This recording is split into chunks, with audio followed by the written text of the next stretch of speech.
Simulator क्या होता है? सिमुलेटर बेसिकली एक मशीन होती है, ओके। महंगी वीडियो गेम बोल सकते हैं उसको। अच्छा, बहुत महंगी वीडियो गेम बोल सकते हैं।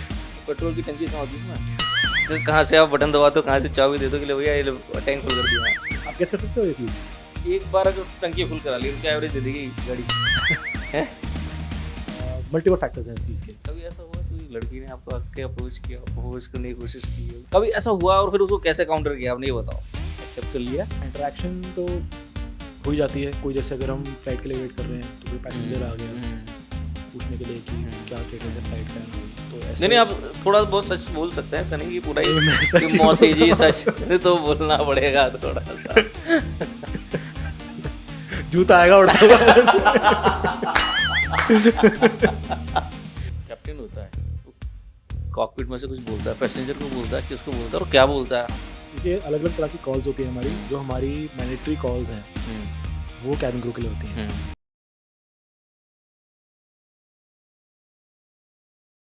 नमस्कार, स्वागत है। आप देख रहे हैं कुदरती स्टूडियो का एक और पॉडकास्ट। और आज हम जिस टॉपिक पे बात करेंगे वो है एविएशन।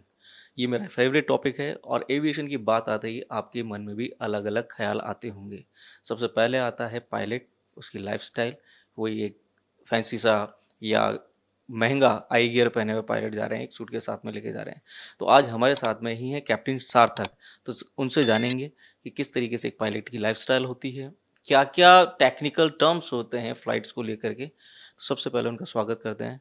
वेलकम सार्थक। Thank you sir. सार्थक, बात को आगे बढ़ाएं, इन सारी जिन टेक्निकलिटी पे बात करें, उससे पहले ये जानना चाहेंगे कि क्या आपने बचपन से प्लान किया था, आपकी जर्नी कैसे रही है? कैप्टन, पायलट को कैप्टन बोल रहे हैं, हाँ जी। तो कैप्टन बनने की जर्नी कैसे रही? देखिए मैं कहूँगा बचपन से तो प्लान नहीं किया था मैंने कि ओके। मेरे को पायलट बनना है। बचपन में तो सबको ख्याल आते हैं कि एस्ट्रोनॉट बनना है, डॉक्टर बनना है, ये हाँ। बनना है। तो मेरा भी वैसे ही था, बचपन में कुछ नहीं पता था क्या करना है। हम्म। बट हाँ, प्लेन्स का जहाज जहाज़ों का शौक बहुत था मुझे, क्योंकि मेरे फादर खुद इंडियन एयरफोर्स में थे। ओके। तो मैं उसी इन्वायरमेंट में पला बड़ा, हाँ। आसपास सब देखा। तो मुझे इंटरेस्ट और फैसिनेशन तो बहुत थी। हाँ। बट कभी ऐसा नहीं आया कि मुझे भी ये करना है ओके। उस टाइम पे। तो फिर मैंने अपनी 12th ख़त्म करी। तो मेरे पेरेंट्स ने मुझे बोला कि तुम फ्लाइंग में जाओ, फ्लाइंग को वो उन्होंने एयरफोर्स बोला था या? नहीं, एयरफोर्स तो मैंने उनको पहले ही बोल दिया कि मुझे एयरफोर्स में नहीं जाना। ओके। उसके भी अपने रीज़न थे। हम्म। तो उन्होंने बोला कि तुम इसकी तरफ सोचो, इस बारे में फ्लाइंग में जाओ। हम्म। तो उस समय भी मेरा इतना इंटरेस्ट नहीं था। उस समय मेरा इंटरेस्ट था, मुझे कॉलेज, मुझे एक तो और पढ़ाई करनी है, ओके। मुझे कॉलेज जाना है, मुझे कॉलेज लाइफ एक्सपीरियंस करनी है। हाँ। एक तो ये रीज़न था। एक और रीज़न था कि मुझे ये समझ में आया कि कॉलेज जाके जो इंसान में मैच्योरिटी आती है ना, वो 12th के बाद आप नहीं एक्सपेक्ट करते किसी आप अगर प्रोफेशनल एनवायरनमेंट में देखो, दो लोगों को खड़ा करो साथ में, कोई ग्रेजुएट होगा, कोई 12th पास होगा ना, तो आप उनको बिना जाने कर सकते हैं कि कौन किसने क्या किया, आप उनकी मैच्योरिटी लेवल समझ जाओगे कि इतना डिफरेंस होता है। ओके। तो मुझे ये करना था। तो इसलिए फिर मैंने कॉलेज किया। सेकेंड ईयर आने तक मुझे फ्लाइंग में इंटरेस्ट डेवलप हो गया बहुत ज़्यादा। मेरे आसपास फ्रेंड्स थे, लोकेलिटी में लोग जितने रहते थे बहुत पायलट्स हैं। तो उनसे बातचीत कर करके मेरा इंटरेस्ट डेवलप हुआ। तो उसके बाद जाके फिर कॉलेज खत्म होने के बाद फिर मैंने अपना जर्नी स्टार्ट किया। तो इसके लिए क्या कोई पर्टिकुलर सब्जेक्ट चाहिए होता है आपको ये फ्लाइंग के लिए? हाँ जी। जाने तो के लिए? क्वालिफिकेशन के बारे में अगर बात करें तो अभी तक क्वालिफिकेशन जो थी वो थी साइंस में आपको फिजिक्स मैथ्स में chemistry, आपको ऐसा? 55% मार्क्स चाहिए और 12th पास होने चाहिए आप। और मिनिमम एज जो है पायलट बनने के लिए वो है 18 ईयर्स। 18 ईयर्स से कब तक वो ट्राई कर सकता है? ये पढ़ाई का क्या टाइम? पढ़ाई का टाइम तो एज आप कितनी भी एज तक आप बन सकते हो पायलट। उसमें ऐसा वो नहीं है। उसका प्रोसेस फिर ये है कि आपको टोटल 6 एग्ज़ाम होते हैं। 6 एग्ज़ाम ऑनलाइन एग्ज़ाम होते हैं, MCQ एग्ज़ाम्स। आपको ये क्लियर करने होते हैं। ये आपके क्लियर हुए उसके बाद जो है मेन फ्लाइंग ट्रेनिंग होती है। उसमें आपको 200 घंटे करने होते हैं। 200 घंटे आपको उड़ना होता है उसमें। उसमें कुछ 180 घंटे के आसपास एक सिंगल इंजन जहाज पे होते हैं, छोटा ट्रेनर एयरक्राफ्ट। 15 आखिर के 15 घंटे एक 2 इंजन वाले छोटे जहाज पे होते हैं। अच्छा। ये कंप्लीट कर लिया आपने, आपके सारे एग्जाम्स क्लियर हो गए, उसके बाद आपका लाइसेंस आपके हाथ में आ जाता है। अब क्या है, ये तो ट्रेनिंग हुई छोटे जहाज़ों पे। एयरलाइंस जो हैं वो बड़े जहाज उड़ाते हैं, तो इनकी भी रेटिंग चाहिए होती है लाइसेंस के ऊपर। तो आपने उड़ाया नहीं तो फिर रेटिंग कैसे आएगी? हाँ, तो उड़ाया नहीं, बट इसकी भी ट्रेनिंग होती है फिर 2 महीने की, और ये ट्रेनिंग पूरी सिमुलेटर पे होती है। इसमें हम जहाज़ नहीं उड़ाते, इसमें हम सिमुलेटर पे फ्लाई करते हैं। सिमुलेटर में बेसिकली, सिमुलेटर क्या होता है? सिमुलेटर बेसिकली एक मशीन होती है, ओके। उसमें कॉकपिट का पूरा जो लेआउट है, सेटअप है, वो एग्जैक्टली वैसा होता है। और इसमें, इस मशीन में 3D मोशन भी होती है। सपोज अगर मुझे एयरक्राफ्ट को मुझे ऊपर क्लाइंब करना है, तो वो मशीन में ऐसा वो मोशन है कि उससे हाइड्रोलिक्स लगे हुए हैं उसमें, तो उससे वो पूरी मशीन जिस तरह आप इनपुट दो उस वैसे मूव होती है। और एग्जैक्टली कॉकपिट लेआउट है जैसे एक्चुअल जहाज में होता है। तो मतलब जैसे एक वीडियो गेम टाइप का कुछ हुआ ही है, बोल सकते हैं कि बहुत महंगी वीडियो गेम बोल सकते हैं उसको। अच्छा, बहुत महंगी वीडियो गेम बोल सकते हैं। हाँ। तो इसकी ट्रेनिंग होती है अराउंड 2-2.5 महीने की। ये आपकी कंप्लीट हो जाए तो ये एयरक्राफ्ट आपके लाइसेंस पे एंडोर्स हो जाता है। ओके। इसके बेसिस पे आप एयरलाइन में अप्लाई करते हैं जॉब के लिए। तो ये आप सिमुलेटर है ना, उसी पे आपने ट्रेनिंग करी। आपने वैसे तो फ्लाई किया नहीं है बड़ा जहाज? हाँ हाँ। तो ये क्या वैसे ही सिमिलर सा होता है, कंडीशन ऐसा दिया जाता है, उसमें टास्क होती है कुछ? जो सिमुलेटर ट्रेनिंग होती है जो हमारी 2-2.5 महीने की, उसमें पहले तो हमें सिखाते हैं पूरा कि कैसे फ्लाई करना है, क्या सारे इसके सिस्टम क्या है, प्रोसीजर क्या है, सब पहले ये सिखाते हैं। फिर जो मेन ट्रेनिंग होती है, जहाज चलाना सीखना, उसमें कोई वैसे बहुत ही मुश्किल काम नहीं है। अच्छा। जहाज चलाना कोई भी सीख सकता है। फर्क उस चीज में आता है जब इमरजेंसी कुछ आए, कोई फेलियर आए। ओके। तो हमारी ट्रेनिंग का मेजर एम्फोसिस इसी चीज पे होता है, इमरजेंसी हैंडल करना, कि आपका इंजन फेल हो जाए, या कुछ कैबिन में प्रेशर खत्म हो जाए, या कुछ और फेलियर हो जाए, कोई कहीं पे इम्पैक्ट हो जाए, कुछ हो जाए। ये ट्रेनिंग जो है ज़्यादा इंपॉर्टेंट होती है, बिकॉज बाकी चीज़ें तो नॉर्मल फ्लाइंग तो हैंडल सबसे हो जाती है। इमरजेंसीज हैंडल करना is what differentiates one pilot from the other. आपने बताया 200 घंटे आपको फ्लाइंग करनी होगी, ट्रेनिंग करनी होगी वो छोटे एयरक्राफ्ट में जी। उसके बाद ये सिमुलेटर ट्रेनिंग हो गई जी। तो क्या एक कॉस्टिंग होती है एक पायलट बनने के लिए? एक इंस्टीट्यूट को ज्वाइन करने के बाद में आप एक पायलट बनते हैं, जब तक कितना एक खर्चा मोटा मोटा लग जाता होगा? देखिए, पायलट बनने के ना 2 पाथवेज हैं। ओके।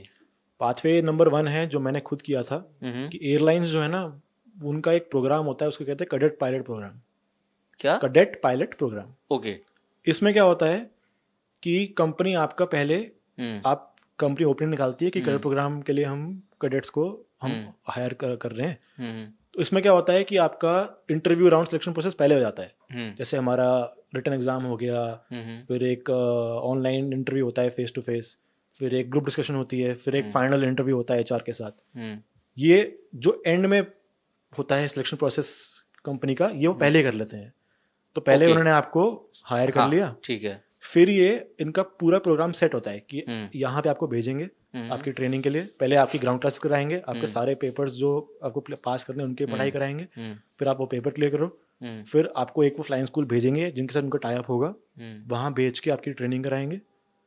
फिर जैसे आपका ट्रेनिंग खत्म हो गई तो आपको वो सिमुलेटर ट्रेनिंग कराएंगे 2-2.5 महीने की जो होती है। ये सब हो गया, उसके बाद आपको वो कंपनी में एज फर्स्ट ऑफिसर जॉब दे देंगे। कौन सा officer? First officer. First officer जी। तो ये जो पैसा है तो वो एक कंपनी इन्वेस्ट कर रही है आप पे, या आपको खुद को भी खर्च करना पड़ता है? ये सारा एक्सपेंडिचर हमारे ऊपर है। आपके ऊपर ही? जी। तो वही चीज़ एक मोटा मोटा कितना हम मान के चलें, अगर मान लीजिए कोई ऐसा व्यूअर है जो चाहता है कि इस फील्ड में जाना है, तो उसे एक बजट भी तो बना के रखना होगा कि मान लो उसके ब्रैकेट से बाहर हो तो। जी। तो इसमें भी जो ट्रेनिंग वाला पार्ट मैंने बताया ना आपको, वो कुछ केसेस में पूरी ट्रेनिंग फ्लाइंग वाली और सिमुलेटर वाली पूरी की पूरी इंडिया में होती है। जैसे मेरी दोनों चीज़ें पूरी इंडिया में हुई थी।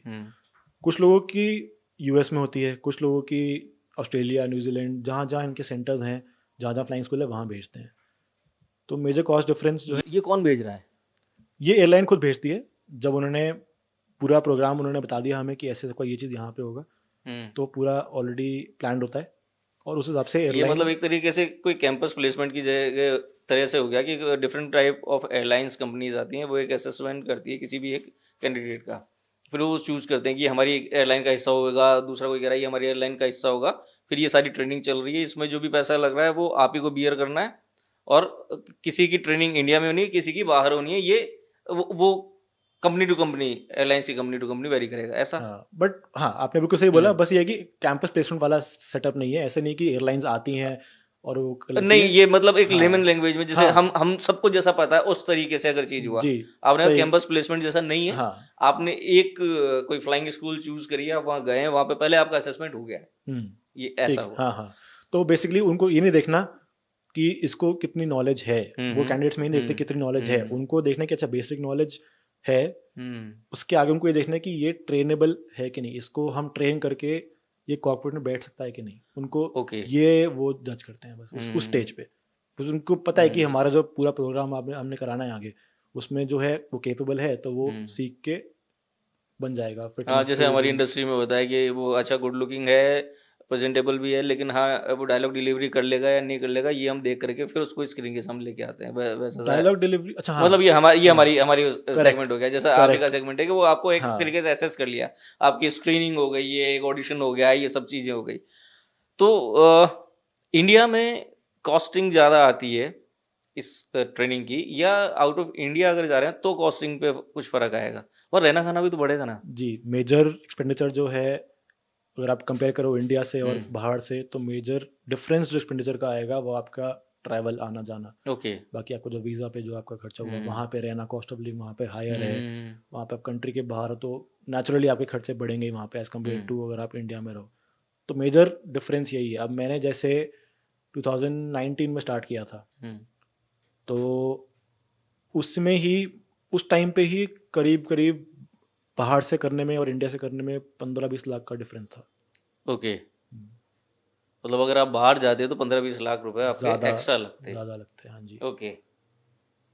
तो तो इतना डिफरेंस तो लगभग हो जाता। अभी आई एम श्योर इस बात को 6 साल हो गए, अब तो बढ़ ही गया होगा।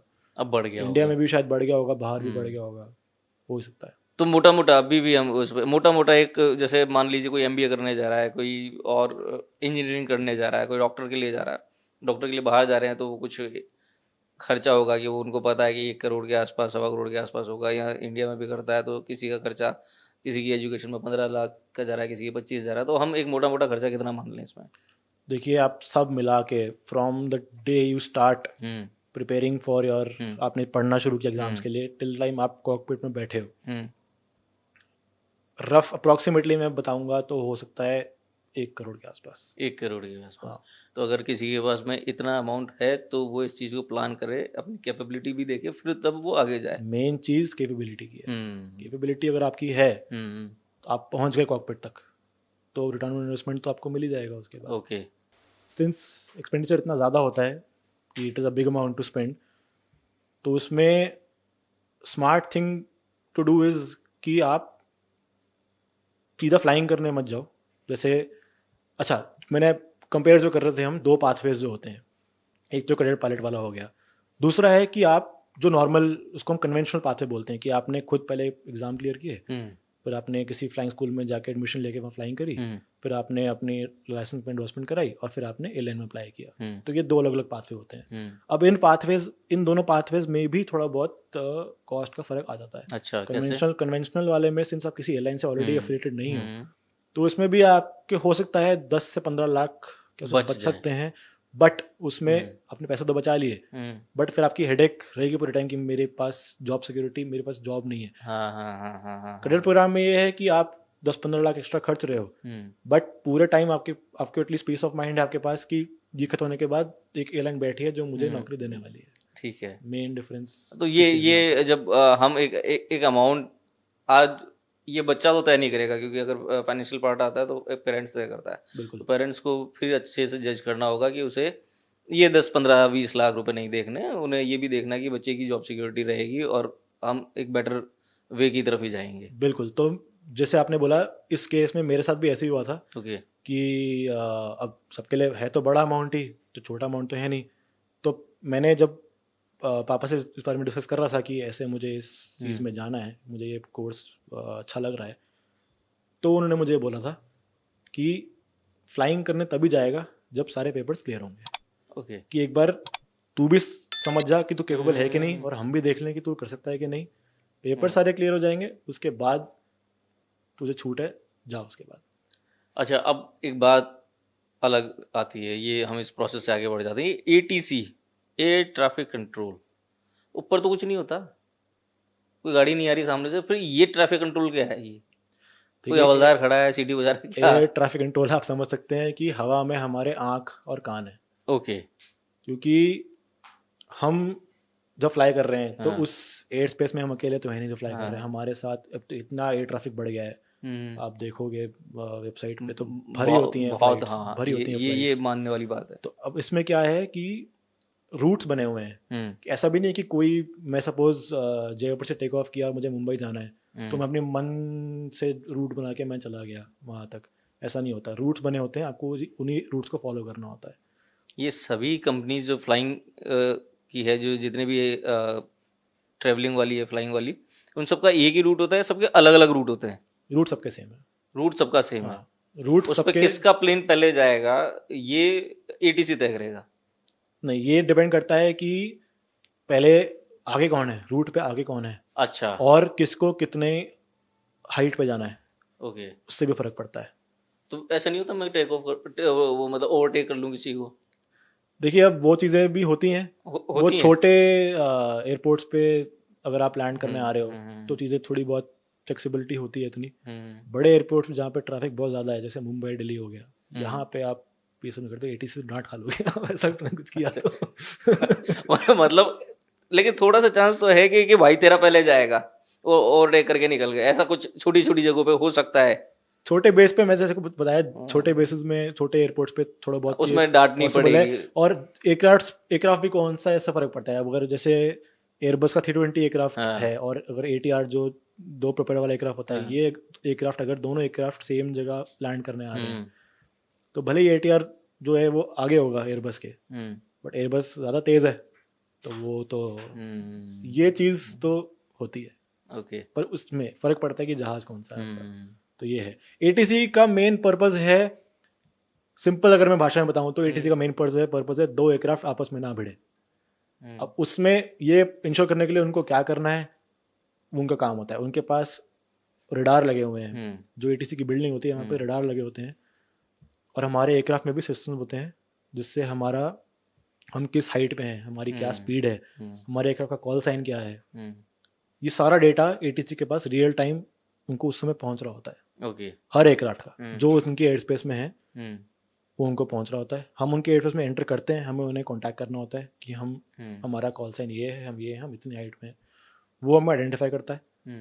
और उसको फिर लगे कि कोई ट्रैफिक कन्फ्लिक्ट हो रहा है तो उस हिसाब से फिर वो हमें क्लाइंब या नीचे भेजता है या लेफ्ट या राइट भेजता है। और अगर हमें ही और ऊपर जाना है या डिसेंड करना है तो ATC के परमिशन के बिना हम कुछ भी नहीं कर सकते, कुछ भी नहीं। हमें अगर हमारे सामने वेदर भी है, हमें उसको भी अवॉइड करना है, लेफ्ट राइट जाना है, हमें उसके लिए भी ATC की परमिशन चाहिए होती है। ATC के परमिशन के बिना हम कुछ नहीं कर सकते।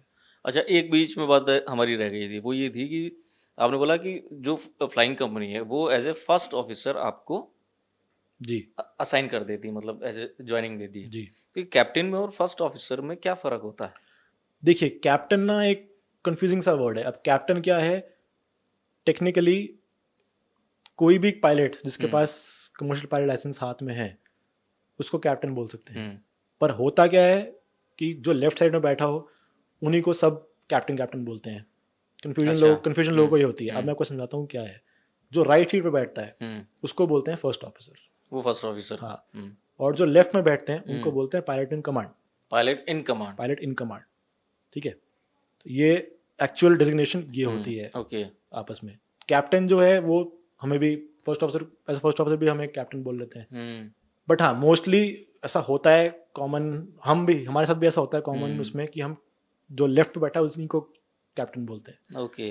तो डिफरेंस ये है दोनों में।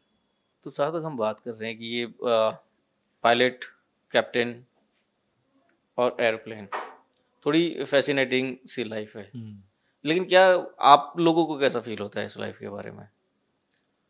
देखिए बाहर से तो लगता है बहुत ग्लैमरस है, बहुत कुछ, मतलब लोग सोचते होंगे लोग, आई एम श्योर मैं भी जब नहीं था इस प्रोफेशन में तो मैं सोचता था। बट देखिए दो चीज़ें हैं, अब हर चीज़ के प्रोज एंड कॉन्स तो होते ही हैं। किसी भी आप प्रोफेशन में जाओ तो कुछ चीज़ें आपको अच्छी लगेंगी, कुछ चीज़ें नहीं लगेंगी। तो इस प्रोफेशन में भी ऐसा ही है। अब मुझे पर्सनली फ्लाई करना बहुत पसंद है, तो मैं तो जैसे कॉकपिट में बैठता हूँ तो मुझे तो बहुत खुशी होती है, क्योंकि it is my happy place, मुझे बहुत मज़ा आता है। उसके ऊपर हमें अलग अलग शहरों में जाके, भाई चाहे वो इंडिया हो, इंडिया के बाहर इंटरनेशनल हो, तो हमें we get to see new places, we get to explore, visit new places, तो ये सब अच्छी चीज़ें होगी। पर्सनली मैं बताऊँ तो नेगेटिव इस प्रोफेशन में मेरे लिए सिर्फ है स्लीप साइकिल। कोई हमारा रूटीन फिक्स नहीं है कि हमारा पूरे महीने ये फिक्स्ड रहेगा, इतने बजे फ्लाइट है, इतने बजे हम घर आ रहे हैं, इतने बजे रोज चल रहा है, कोई फिक्स पैटर्न है नहीं। कभी हमारी सुबह सुबह फ्लाइंग होगी, कभी हमारी थोड़ा कंफर्टेबल टाइम पे होगी, कभी दोपहर में होगी, कभी हम पूरी रात ओवरनाइट फ्लाई करेंगे। तो उस चीज़ में क्या होता है कि आपका स्लीप साइकिल बिल्कुल ऊपर नीचे रहता है, आपका कोई स्लीप पैटर्न बचता नहीं है। तो पर्सनली मुझे एयरलाइन में आए हुए 1 साल से ऊपर हो गया, तो मुझे तो अभी ये सबसे चैलेंजिंग चीज़ लग रही है, स्लीप साइकिल को बैलेंस रखना। बट उसमें फिर ये है कि आपको जब टाइम मिले, जब आप फ्री हो, उस टाइम पे आप अपनी नींद पूरी करो। अच्छा, अब मेरे 3 सवाल बैक टू बैक आएंगे। जी पूछिए। अब आपको पहले कौन सा पिक करना है आंसर के लिए, वो आप देखिए। एक आता है जब आपने बोला स्लीप साइकिल आपकी बिगड़ी हुई है, मान लीजिए मेरे को पार्टी करनी, लेट नाइट पार्टी करनी, मैंने थोड़ी सी पी भी ली, तो हमने मूवीज़ में देखा है कि कुछ टेस्ट वगैरह होते हैं, वो टेस्ट क्या होते हैं। एक सवाल ये आता है जब आपने कहा कॉकपिट में बैठता हूँ तो this is my happy place, तो कॉकपिट से दिखता कैसा है, ठीक है। और तीसरा सवाल ये आता है कि जब अगर ये फ्लाई बाय वायर है अगर, तो क्या जब सब ऑटो चेक कर रहा है प्लेन, तो आप उसमें कैसे क्या चीज़ें परफॉर्म कर रहे हैं? सबसे पहले कौन सा चुनेंगे? सबसे पहले आपका लास्ट वाला क्वेश्चन आंसर करूँगा। ओके। कि ठीक है, पूरी कॉकपिट में बहुत हद तक चीज़ें ऑटोमेटेड हैं, फ्लाई बाय वायर जैसे आपने टर्म यूज़ किया, काफ़ी हद तक चीज़ें ऑटोमेटेड हैं, और सिस्टम जो है काफ़ी स्मार्ट भी है, कि उसको पता है कि कब सिचुएशन में क्या करना है। बट आप जितने भी चीज़ में ऑटोमेशन ले आओ, अभी जैसे इतनी हमारे आसपास एआई है हर चीज़ में, जितना मर्जी आप क्यों ना कर लो, आपको उसको कंट्रोल करने के लिए एक ह्यूमन ब्रेन तो चाहिए। अच्छा।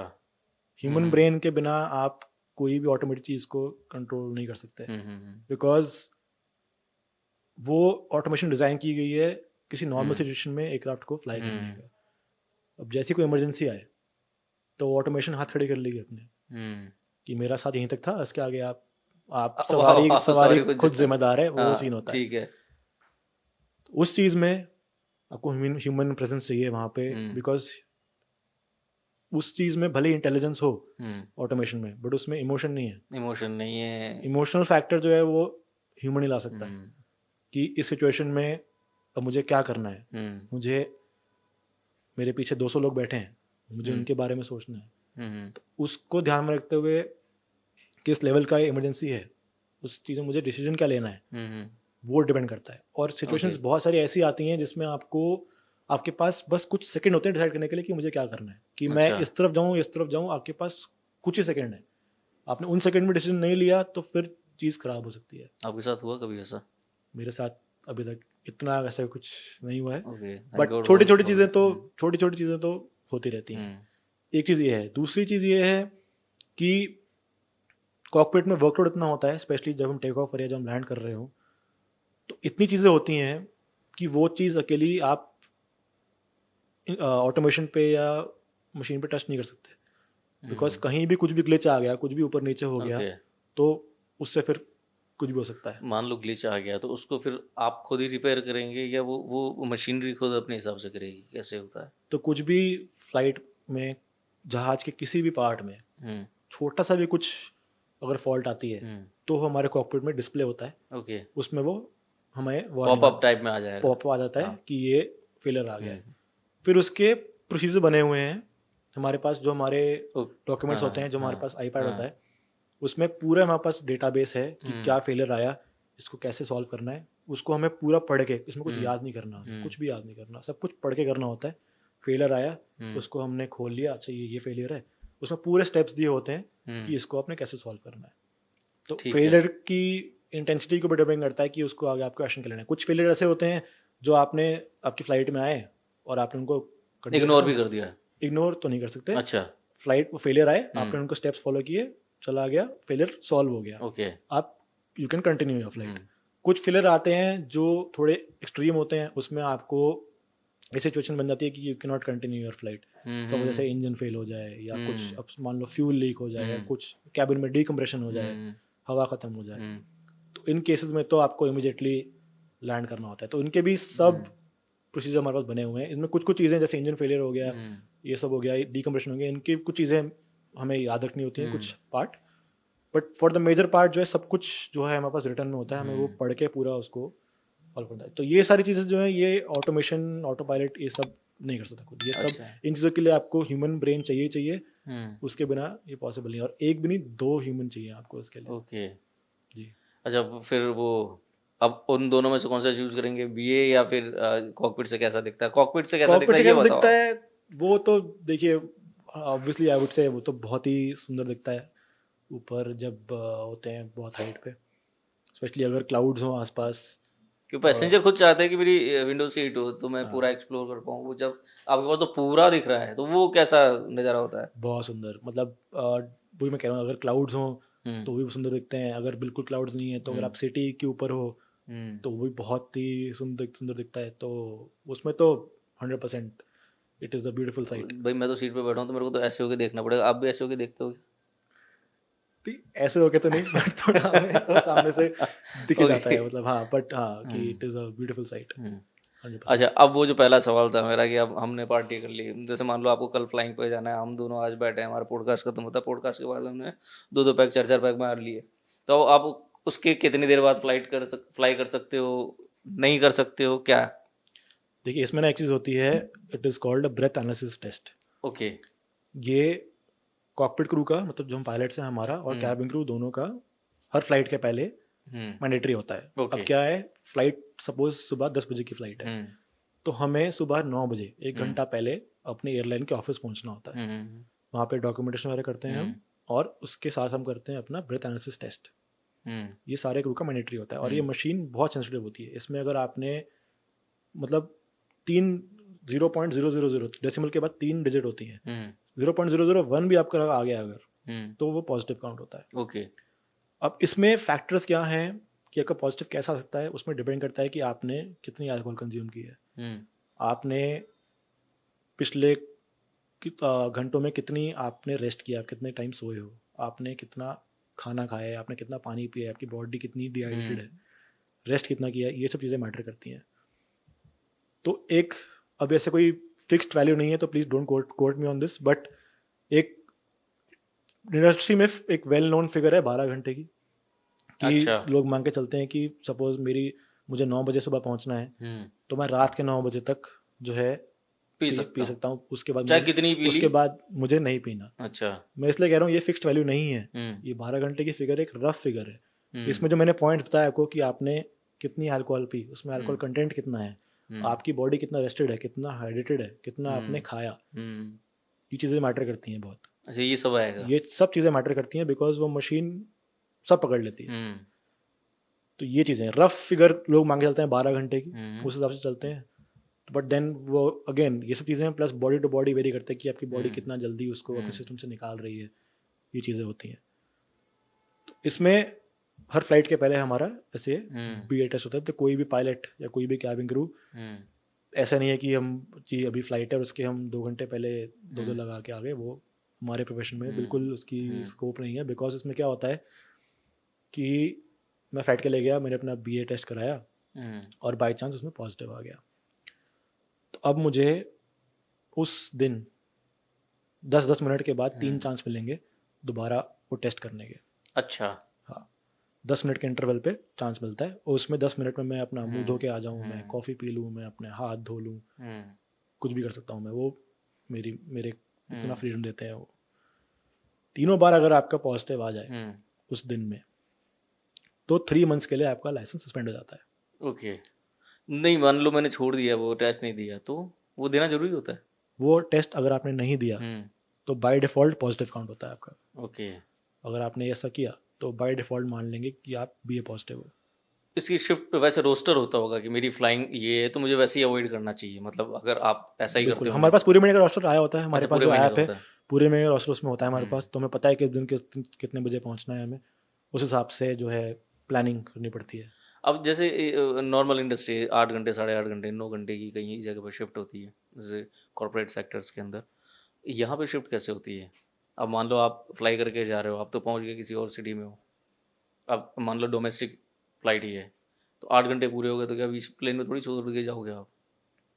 नहीं, तो इसमें ना हमारे पैटर्न्स बनाते हैं वो। अच्छा। अब पैटर्न्स में ऐसा भी हो सकता है कि मैंने जयपुर से शुरू किया हाँ। और मैं 2-3 नहीं 5-6 घंटे फ्लाई करके वापस जयपुर आके घर चला गया। अच्छा। कुछ पैटर्न ऐसे होते हैं। हाँ। कुछ पैटर्न ऐसे होते हैं कि मैंने जयपुर से फ्लाई करना शुरू किया, मैं जयपुर से गया मुंबई, मुंबई से मैं कहीं और गया, फिर मैं वापस मुंबई आया, तो मुंबई में फिर ले ओवर होटल मिल जाएगा ले ओवर के लिए। ओके, ले ओवर बोलते हैं। ले ओवर बोलते हैं इसको, हाँ जी। तो ऐसे पैटर्न्स भी होते हैं। तो इसमें क्या होता है, फिर अगले दिन मुंबई से फिर मैंने कुछ और फ्लाई किया, और हो सकता है मैं उस दिन जयपुर वापस आ जाऊँ, या मैं कहीं और चले जाऊँ, किसी और सिटी जाके वहाँ ले ओवर हो जाए, फिर मैं उसके बाद जो है जयपुर वापस आऊँ। इवेंचुअली आपका जब पूरा पैटर्न खत्म हो जाए तो आपके बेस पे वापस आपको वो पहुँचा देते तो हैं। जिस तरीके से ये बिल्कुल अनसर्टेन है आपकी फ्लाइंग की टेक, मतलब क्या बोलेंगे इसको, एक पैटर्न है ना, तो इसमें हम अगर पूरे महीने का देखें तो अगर 8 आवर के हिसाब से देखते हैं तो आपको कितनी छुट्टियां मिलती है और कितना आवर्स का आपका काम होता है? देखिए, छुट्टियां हमारे अलग अलग कॉन्ट्रैक्ट्स होते हैं। तो जो मेरे लेवल का कॉन्ट्रैक्ट है उसमें हमारे 1 वीकली मैंडेटरी ऑफ होता है, बट देन आपके नंबर ऑफ आवर्स डिपेंड करते हैं कि आपका बेस कौन सा है। अब हर एयरलाइंस के मल्टीपल बेसेस होते हैं, से जितनी बड़ी सिटीज़ हैं सारे एयरलाइन के बेस होते हैं। अब बेस टू बेस भी डिपेंड करता है कि फ्लाइंग कितनी हो। बड़े बेस में फ्लाइंग ज़्यादा होती है, छोटे बेस जैसे जयपुर जैसे बेस है थोड़ी फ्लाइंग यहाँ पे कम है, तो उससे नेचुरली आपको जो है छुट्टियाँ ज़्यादा मिलेंगी, फ्री डे ज़्यादा मिलेंगे, फ्लाइंग कम होगी आपकी। तो बेस से भी फ़र्क पड़ता है कि आपकी फ्लाइंग कितनी हो रही है। ठीक है, ये तो एक समझ में आ जाए कि भाई आपको कितने ड्यूटी आवर्स कैसे क्या देने हैं। एक क्वेश्चन, एक टेक्निकल क्वेश्चन एक और पूछता हूँ मैं आपसे, ये टर्बुलेंस क्या होता है? देखिए, टर्बुलेंस बेसिकली होती है जैसे जहाज फ्लाई कर रहा है, उसके ऊपर हवा आ रही है। अब जब तक तो हवा स्मूथली आ रही है तो जहाज स्मूथली फ्लाई करता रहेगा। अब जैसे ही हवा में थोड़ी डिस्टर्बेंस आ गई, जब हवा स्मूथ नहीं है हवा का फ्लो, तो उससे जो है एयरक्राफ्ट के जो एयर फ्लो उस पर इफेक्ट होता है, और उससे फिर जो टर्बुलेंस फील होती है वो इफेक्ट आता है। अब इसमें भी टर्बुलेंस एक तरह की नहीं होती, टर्बुलेंस होती है 5 तरह की। अच्छा। अब इनके अलग अलग नाम अगर मैं बताऊं आपको, तो एक होती है क्लियर एयर टर्बुलेंस, जो क्लियर एयर टर्बुलेंस, इसको छोटे में कैट बोलते हैं। कैट। तो ये कैसे होती है, इसमें कुछ आप जहाज नॉर्मल फ्लाई कर रहा है, आसपास कुछ नहीं है, आसमान बिल्कुल साफ है, एकदम से जो है टर्बुलेंस आ जाएगी। अब इसका कारण होता है कि कुछ कुछ जगहों पे हाइट्स पे स्पेशली एयर बबल्स आ जाते हैं। 30-40 हज़ार फीट के ऊपर के आसपास जो है हवा इतनी तेज होती है, अच्छा, तेज होती है कि अगर आप स्ट्रीम में अगर हवा फ्लो कर रही है, सपोज इतनी चौड़ी स्ट्रीम में हवा फ्लो कर रही है, तो अगर आप इसके आसपास, इसके अंदर नहीं, इसके आसपास फ्लाई करोगे तो वहां पे जो है डिस्टर्बेंस बहुत होती है हवा के अंदर। तो इसके आसपास फ्लाई करोगे अगर आप, तो क्लियर टर्बुलेंस एयरक्राफ्ट को इफेक्ट करती है, और ये फिनोमेना मोस्टली विंटर्स में होता है, समर्स में इतना नहीं होता। तो एक होगी क्लियर टर्बुलेंस, एक होती है वेक टर्बुलेंस। वेक टर्बुलेंस क्या होता है कि जैसे ये जहाज का विंग है, इस पे हवा ऐसे आती है, ऐसे आके निकल जाती है, तो जो विंग का पार्ट है या ये वाला, उस पे तो स्मूथली हवा निकल जाएगी। अब जहाँ विंग खत्म हो रहा है वहां पे उसका एयर फ्लो डिस्टर्ब हो जाता है, तो वहां पे हवा ऐसे सर्कुलर शेप में घूमती है, उसको बोलते हैं वोटेक्स बोलते हैं, और वो वोटेक्स से फॉर्म होता है, और फिर वो पीछे की तरफ जाता है जहाज के। ओके। तो जो जहाज इसके पीछे है उसको वो इफेक्ट करता है।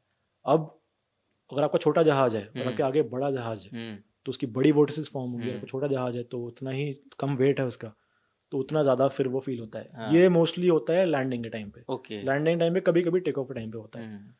सबसे ज़्यादा dangerous type of turbulence wake turbulence होती है, बिकॉज ये क्लोज टू ग्राउंड होती है। ओके। ठीक है। तीसरी तरह की टर्बुलेंस है माउंटेन टर्बुलेंस, इसको रोटर वेव्स भी बोलते हैं। अब क्या होता है, हवा स्मूथ भी फ्लो कर रही है, अब पहाड़ आ गए बीच में, तो पहाड़ों से क्या होता है कि हवा ऊपर नीचे होती है, गोल घूमने लग जाती है, रोटर की तरह घूमने लग जाती है। तो अगर हम पहाड़ों के आसपास फ्लाई कर रहे हैं तो ये भी माउंटेन वेव्स भी हमें एक्सपीरियंस होती हैं। एक और तरह की टर्बुलेंस होती है, उसको बोलते हैं थर्मल टर्बुलेंस भी ग्राउंड के पास होती है, और ये होती है मोस्टली समर्स में। गर्मी की वजह गर्मी से। की वजह से जब जमीन गर्म हो जाए तो गर्म हवा ऊपर उठती है, वो भी अनस्टेबल हवा होती है, और जहाज अगर नीचे लो फ्लाई कर रहा है, ये भी मोस्टली लैंडिंग के टाइम पे फील होती है। उस टाइम पे अगर, और ये होता है मोस्टली सुबह 9 बजे से लेके अराउंड सनसेट टाइम तक ये एक्सपीरियंस होती है हमें, क्योंकि गर्मी जब बढ़ रही सबसे होती है गर्मी तो। सबसे ज़्यादा गर्म उस टाइम पे होता है। तो उस टाइम पे जब लैंड करने आ रहे हो तो उस टाइम पे भी इसका इफेक्ट आता है बहुत ज़्यादा। ओके। तो ये होती है टर्बुलेंस, और इसकी हमें पूरी ट्रेनिंग दी होती है कि इससे क्या, इसमें कुछ वैसे करना होता नहीं है। सो अब लोगों को डर लगता है टर्बुलेंस टर्बुलेंस टर्बुलेंस।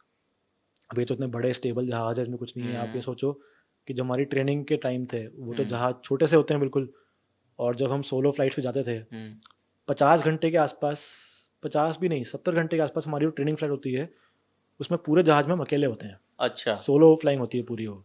नीचे ईटीएस वाले आपको कमांड कर रहे होते हैं हाँ, कैसा? पूरी सोलो फ्लाइंग होती है, एक ट्रेनर एयरक्राफ्ट में हम अकेले होते हैं। तो सोचो उसमें जब टर्बुलेंस आए, टर्बुलेंस उसमें भी आएगी, उसमें टर्बुलेंस आती है तो सोचो कि जो उस समय जो ट्रेनर फ्लाई, अब उसका तो एक्सपीरियंस भी कुछ नहीं है, 100 घंटे भी फ्लाई नहीं किया उसने, तो हम इतना उससे निकल चुके हैं कि ये तो हमें लगता है कि ये तो कुछ भी नहीं है, ये क्या है। और ये तो जहाज इतना स्टेबल है, इतना कुछ है, तो उसमें तो कुछ होगा नहीं। बट हाँ, from the passenger point of view समझ में आता है कि उन्होंने एक्सपीरियंस नहीं किया हो पहले, तो उनको थोड़ा लगता है कि अरे ये क्या हो रहा है। बट डरने वाला मैं बोलना चाहूँगा सबको कि इसमें डरने की कुछ नहीं है। Aircrafts are well equipped to handle turbulence, and we as pilots also trained to handle these situations, so there is nothing to worry about. Okay, चलिए ये टर्बुलेंस के बारे में बता दिया आपने। अब बाकी जो फ्लाई कर रहे होंगे आपके साथ पैसेंजर, उनके लिए भी आपने समझा दिया। लेकिन फिफ्थ वन कौन सी होती है जो? तो fifth one is called mechanical turbulence. Mechanical turbulence भी जो है ग्राउंड के पास ही फील होती है, बट ये उतनी ज़्यादा लेवल पे नहीं होती जितनी बाकी होती हैं। मैकेनिकल टर्बुलेंस बेसिकली होती है जो बिल्डिंग्स हैं उनकी वजह से। अब लॉजिक कॉन्सेप्ट इसमें भी सेम है कि हवा फ्लो कर रही है, बीच में बिल्डिंग्स आ गई तो उससे हवा का फ्लो डिस्टर्ब हो गया। अब जो एयरक्राफ्ट थोड़ा नीचे हाइट पे फ्लाई कर रहा है उसको ये इफेक्ट कर सकती है। तो ये पर इतना कॉमन नहीं होता, बिकॉज हम सिटीज़ के ऊपर इतना लो लेवल पे फ्लाई नहीं करते हैं, क्योंकि एयरपोर्ट्स जो हैं थोड़े सिटी के मोस्टली थोड़ा बाहर ही होते हैं, और जो भी हमारा जब लैंड करने आ रहे हो तो रनवे के आसपास ज़्यादातर जगहों पे जो है इतनी हाई राइज बिल्डिंग नहीं होती, छोटी हाइट की होती है, तो ये इतना इफेक्ट करता नहीं है। बट हाँ, कुछ कुछ जगहों पे होता है अभी। अच्छा, एक सवाल और, आउट ऑफ क्यूरियोसिटी, पेट्रोल की टंकी कहाँ होती है इसमें? कहाँ से आप बटन दबाते हो, कहाँ से चाबी दे दो कि ले भैया ये टैंक फुल कर दिया? तो आप गेस कर सकते हो ये चीज़? देखिए, मुझे जो लगता है ये आपका विंग वाला एरिया शायद यही होता है, विंग्स में होता है। लेकिन इसमें इतना पेट्रोल आ जाता है? हाँ जी, आ जाता है। विंग्स जो हैं दिखते पतले से हैं, बट वो आगे से पतले होते हैं, पीछे जितना जाओगे ना आप सेंटर में बहुत ही थिक होते हैं वो। ओके। तो उनमें बहुत कैपेसिटी होती है फ्यूल डालने की। सारा फ्यूल हमारा दोनों विंग्स में ही जाता है। एक बार अगर टंकी फुल करा ली तो क्या एवरेज दे देगी गाड़ी? देखिए, ये चीज़ डिपेंड करती है, मल्टीपल फैक्टर्स हैं इस चीज़ के। ओके। एक तो डिपेंड करता है इंजन की एज कितनी होगी, बिकॉज मेन कंजम्पशन आपकी फ्यूल की इंजन कर रहा है, तो इंजन आपका कितना पुराना है। नए इंजन की एफिशिएंसी अच्छी होगी। और एक और चीज़ डिपेंड करती है कि आप कितनी हाइट पे उड़ रहे हो। ओके। जितनी आप ज़्यादा हाइट पे उड़ोगे उतनी हवा पतली है, तो उतना आपके एयरक्राफ्ट पे ड्रैग, आपको जहाज हवा आपके जहाज को रोक उतना कम रही है, तो आप उतना तेज़ फ्लाई कर सकते हो, तो उसमें फ्यूल कंजम्पशन कम होती है, तो उससे और एवरेज बढ़ती है। और इसका फैक्टर है कि आपकी फ्लाइट में कितने पैसेंजर बैठे हैं। जहाज बेसिकली वेट का फैक्टर है कि आपका वेट ज़्यादा है, अगर आपको पैसेंजर ज़्यादा भर बैठे हैं, कार्गो आपका ज़्यादा है, वेट बढ़ गया एयरक्राफ्ट का, तो उससे फ्यूल कंजम्पशन बढ़ती है। तभी जो केबिन में भी क्रू होता है, एरोस्टेस होती हैं, वो भी बहुत स्लिम रहेंगी। आपने भी बहुत अच्छे से मेंटेन किया हुआ है। देखिए, वो चीज़ें इतना मैटर नहीं करती यार, बिकॉज जो वेट होता है पैसेंजर के बैग का, वो फिक्स्ड होता है।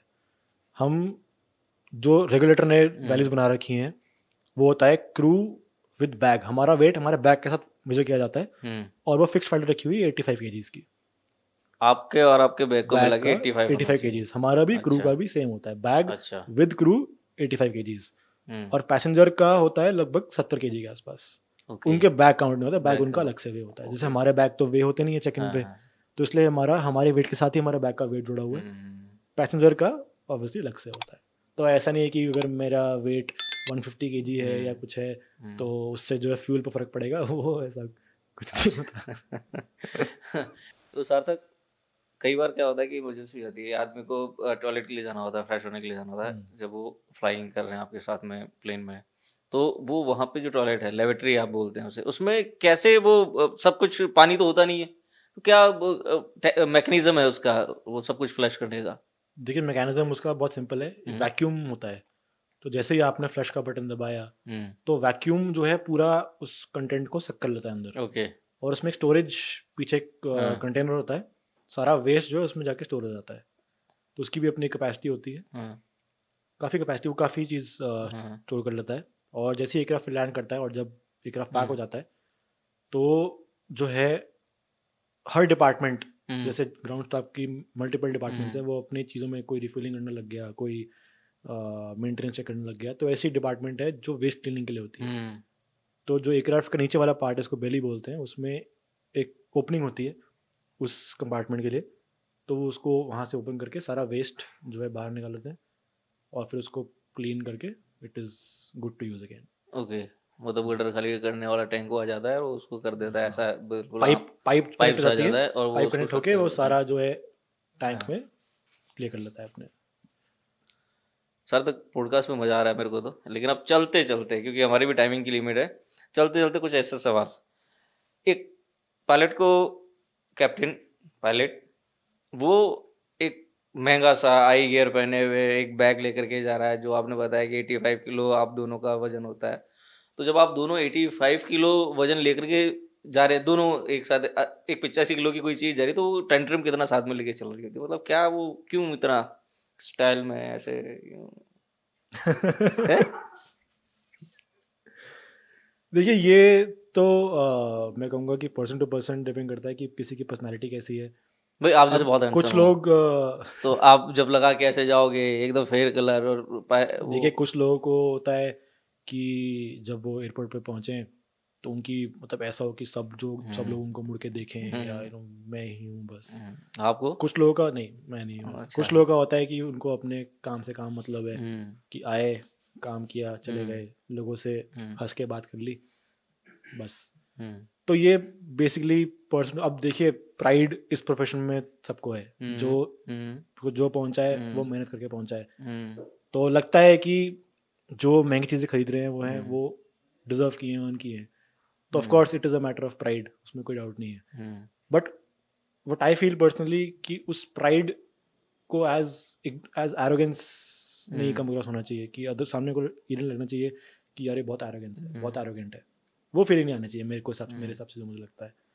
बट हाँ, ये मैंने भी नोटिस किया है कि कुछ आपको करने की ज़रूरत भी नहीं है। आप नॉर्मल, आप एयरपोर्ट पे यूनिफॉर्म में अपनी फ्लाइट के लिए जा रहे हो एंड आप अपने फेस पे स्माइल रखो, तो भी लोग मुड़ के देखेंगे आपको, बिकॉज उनको इतनी फैसिनेशन है कि अरे ये पायलट है।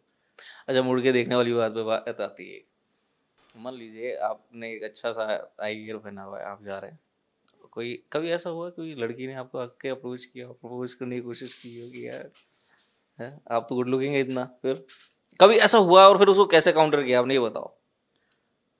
एक्सेप्ट कर लिया? अप्रोच तो मतलब अप्रोच मैं नहीं कहूँगा, बट हाँ इंटरेक्शन तो हो ही जाती है। कोई जैसे अगर हम फ्लाइट के लिए वेट कर रहे हैं तो कोई पैसेंजर आ गया पूछने के लिए कि क्या स्टेटस है फ्लाइट का एंड ऑल, तो ऐसे नहीं आप थोड़ा बहुत सच बोल सकते हैं, ऐसा नहीं कि पूरा ही नहीं, मैं कि सच ही मौसी जी बोलूंगा। सच तो बोलना पड़ेगा थोड़ा सा। जूता आएगा उड़ता हुआ।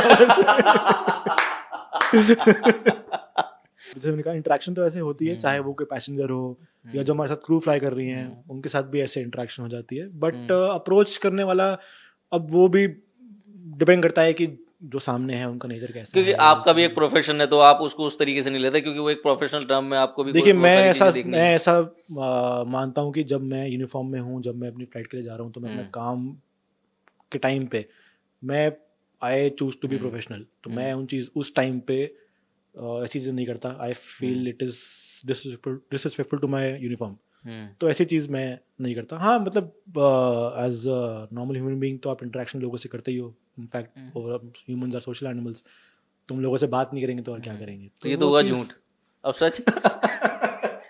अच्छा सर, एक हम कई बार जैसे हम फ्लाई कर रहे होते हैं, हम एयरप्लेन में हैं, तो जब टेक ऑफ करता है ना, टेक ऑफ करने के बाद में जब वो जाएगा और वो एक जगह ठहरता है, तो वो जो बटरफ्लाई इन द स्टमक बहुत होती है ऐसे, तो वो आपको भी फील होती है? क्या उसे कम किया जा सकता है? क्या बहुत ज़्यादा होता है? कई बार तो ऐसा हो जाता है, ये कब रुकेगा? नहीं, देखिए बटरफ्लाई वाला इफेक्ट वो इसलिए आता है बिकॉज जब एयरक्राफ्ट जहाज में उड़ता है, थोड़ा टेक्निकल हो जाएगा बट मैं थोड़ा आपको सिंपल उसमें समझा सकता हूँ कि जब हम फ्लाई करते हैं तो ग्रेविटेशनल फोर्स इफेक्ट करती है एयरक्राफ्ट को और जो अंदर बैठे हैं लोग उनके ऊपर भी। तो जब एकदम से एयरक्राफ्ट क्लाइंब करे, एकदम से नीचे आए, तो उससे थोड़ा वो फील होता है। तो उसमें अब क्या है कि जब हम टेक ऑफ करते हैं तो जहाज ऐसे होता है, फिर जब हम एक सर्टेन हाइट पे पहुंच जाएं तो हमें अब इतना ऐसे भी क्लाइंब करने की जरूरत नहीं होती, थोड़ा हम नीचे कर सकते हैं ऐसा। तो उसमें फील होता है। उसमें पर यह है कि इसमें पायलट हमारे हाथ में कुछ होता नहीं, बिकॉज ये सब ऑटो पायलट खुद कर रहा है। हम बस ऑटो पायलट को कमांड दे रहे हैं कि अच्छा अब ये करना है, अब ये करना है, भी करना है, और उसके अपने हाथ में कि उसको वो कितना केस मोशन में उसको एक आपको मूव करना है। तो इसमें भी यही है कि जितना आप ज़्यादा फ्लाई करो, इवन एज पैसेंजर, जितना आप ज़्यादा फ्लाई करो, इन चीज़ों से आप उतना यूज होते रहोगे। जैसे ये फीलिंग आ गई, टर्बुलेंस हो गई, ये सब चीज़ें फ्रीक्वेंट फ्लाइट्स जितने हमें मिलते हैं वो सब इन चीज़ों से यूज हो चुके हैं सब, तो उनको कोई प्रॉब्लम नहीं होती इन चीज़ों में। जितने ये न्यू फ्लायर्स हैं इन्हीं को ही ज़्यादातर लगता है, और इनके लिए भी कुछ टाइम बाद ये भी कंफर्टेबल हो जाते हैं। ओके सर, तो एक और सवाल, वो सवाल ये है कि हम जब प्लेन में ट्रेवल कर रहे हैं, कानों में दर्द होने लग जाता है पैसेंजर्स के, तो ये क्यों होता है? और इससे अगर इससे कुछ बचने का ट्रिक भी है कोई? देखिए, ये दर्द जो है कानों में इसलिए होती है because of something called air pressure difference. Because जब एयरक्राफ्ट टेक ऑफ करता है उसके पहले उसमें हवा भरी जाती है, उसको प्रेशराइज किया जाता है। बिकॉज जब जहाज 30-40 हज़ार की फीट पर उड़ेगा तो वहाँ पे तो हवा है नहीं, तो वहाँ पे सांस कैसे लेंगे? तो इसलिए टेक ऑफ के पहले एयरक्राफ्ट को प्रेशराइज किया जाता है। अब जैसे जैसे एयरक्राफ्ट ऊपर जा रहा है तो प्रेशर हवा का कम हो रहा है, एयरक्राफ्ट में जो प्रेशर है, तो ये डिफरेंस ऑफ प्रेशर की वजह से कानों में कान ब्लॉक हो जाते हैं। जो कानों में लिक्विड होता है वो ब्लॉक हो जाता है। तो उस वजह से जो है दर्द होती है। जितना ज़्यादा ब्लॉक होगा उतनी ज़्यादा दर्द होगी। और ये सेम चीज़ डिसेंट के टाइम पे भी होती है। जब नीचे आ रहे हो तो सेम चीज़ होती है। इससे बचने का तरीका यही है कि जब क्लाइंब कर रहा है एयरक्राफ्ट या डिसेंट कर रहा है तो उस समय आप कोई च्युइंगम खा लें, कोई टॉफ़ी खा लें, या आप बेसिकली सलाइवा अपना अंदर लेते रहें जिससे आपके कान खुले रहेंगे। अब ये चीज़ें बच्चों में सबसे ज़्यादा होती है। छोटे बच्चे जो उनको बहुत दर्द करती है, बच्चे रोते भी। आपने नोटिस किया होगा जब एयरक्राफ्ट क्लाइंब कर रहा हो या नीचे उतर रहा हो तो बच्चे रोते हैं। तो इसमें जो है कैबिन क्रू ट्रेनिंग दी जाती है कि वो जो पैसेंजर हैं जिनके पास ऐसे इन्फेंट हो उनको बताते हैं कि आप हो सके तो टेक ऑफ के टाइम पे आप बच्चे को फीड कर लीजिए, या उनको कुछ आप खिला दीजिए या कुछ कर दीजिए। उनको जो है जो कैबिन होती है उनको ब्रीफिंग देती है, उनको बताती है कि आप ये कर सकते हो, उससे बच्चा कंफर्टेबल रहेगा आपका। तो उसको अवॉइड करने का तरीका यही है कि आप कुछ खा लीजिए जिससे आपका कोई च्युइंगम सलाइवा अंदर जाता रहे, उससे आपके कान खुल जाएंगे। ओके, अच्छा एक और है, जब हमने देखा है कि जब मिड एयर में हम ट्रेवल कर रहे हैं, हाँ जी, तो कैप्टन अगर मान लो वो लेबोरेटरी यूज करने के लिए बाहर आते हैं, तो जो क्रू होती हैं ज़्यादातर वो एक तो बॉक्स रख देंगी वहाँ पे आगे जी। और कई बार जैसे आउट ऑफ क्यूरियोसिटी मान लो मैंने भी देखा, फिर अब तो एक बंदा रह गया अंदर, तो क्या कई बार पूछा भी है कि भाई एक ही चला लेंगे क्या? तो क्या? तो जो हमारे रेगुलेटर है उन्होंने बिल्कुल इस चीज़ पे स्ट्रिक्ट रूल्स बनाए हुए हैं ओके। जो हमें बिल्कुल जैसे लिखे हैं वैसे फॉलो करने होते हैं। सबसे पहले हम कैबिन क्रू को बोलते हैं कि हमें लैब यूज़ करना है। तो अब क्या होता है, किसी भी टाइम पे एट एनी पॉइंट कॉकपिट में 2 लोगों का होना कंपलसरी है। कॉकपिट में 2 लोगों का होना कंपलसरी है। अब उन 2 में से एक कैबिन क्रू भी हो सकती है। 2 लोग चाहिए कॉकपिट में, एक तो पायलट होगा ही होगा, एक कैबिन क्रू। नेचुरली पायलट अगर बाहर है तो कैबिन क्रू अंदर रहेगी। तो एक टाइम पे कॉकपिट में 2 लोगों का होना कंपलसरी है।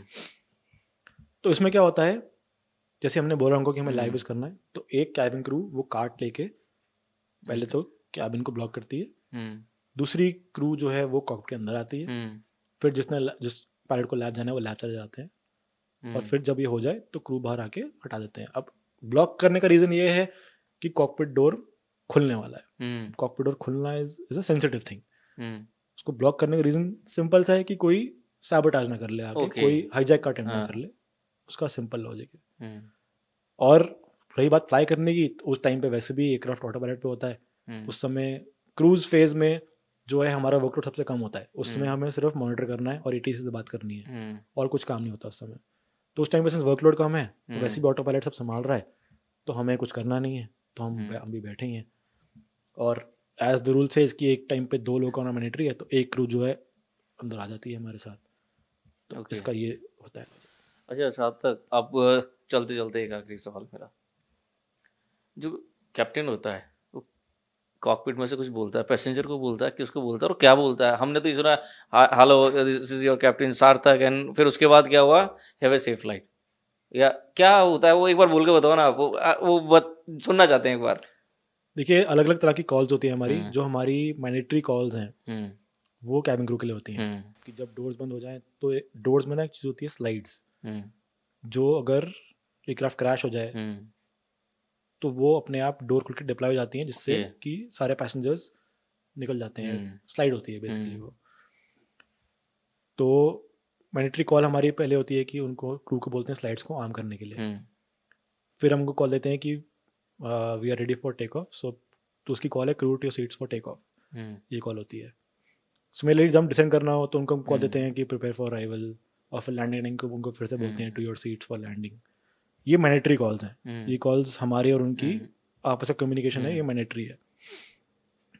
उसके अलावा जो पैसेंजर्स को हम एड्रेस करते हैं वो basically it is just information imparting call की हम बता देंगे कि वेलकम कॉल होती है कि वेलकम टू दिस फ्लाइट यहाँ से यहाँ जाएगी, इतना टाइम लगेगा, हम इतनी हाइट पे फ्लाई करेंगे, और वेदर कैसा होगा रूट पे। बेसिकली हम इन कॉल्स में ये बोलते हैं, अपनी इंट्रोडक्शन देते हैं, जो हमारे क्रू है उनकी इंट्रोडक्शन दे देते हैं। Basically it's like human level पे आप उनसे कनेक्ट कर रहे हो कि आपको जो फ्लाई कर रहे हैं वो रोबोट्स नहीं बैठे, वो भी इंसान ही बैठे हैं आपके साथ में। तो basically it is like welcome announcement, ऐसा जेस्चर होता है वो कि welcoming the passengers to the flight. और सिमिलरली जब डिसेंड कर रहे हो तो फिर दोबारा पूछने की okay, hope you had a comfortable flight and wishing you pleasant stay, आप जहाँ भी जा रहे हो। तो इट इज़ बेसिकली कर्टसी की चीज़ में बोल सकते हो कि वो होता है। थैंक यू सार्थक, आप हमारे पॉडकास्ट में आए, आपने अपना वैल्यूएबल टाइम हमारे को दिया, और आज बहुत सारी टेक्निकल चीज़ों के साथ साथ वो सब भी जानना चाहा हमने, और जाना भी जो एक नॉर्मल व्यूअर शायद जानना चाहेगा।